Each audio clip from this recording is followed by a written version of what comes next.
আসসালামু আলাইকুম এভরিওয়ান, কি অবস্থা সবার? হোপফুলি সবাই ভালো আছেন।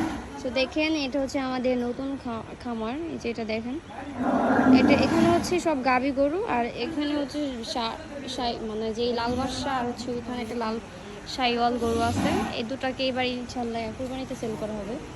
অনেকেই মোবাইলে কিন্তু সব কিছু বোঝা যায় না, সরাসরি দেখলে বুঝতে পারবেন যে আসলে ওর কীরকম মাসাল্লাহ সুসন্দেহের।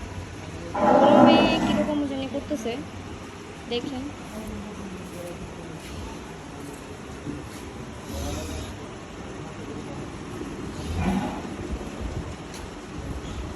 মাশাআল্লাহ, আমাদের লাল বাসা কিন্তু অনেক লক্ষ্মী আছে।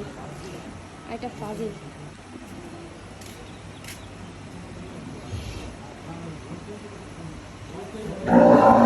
কীভাবে রাখতেছে। লাল বাসা, তুমি কেমন আছো? কেমন আছো তুমি?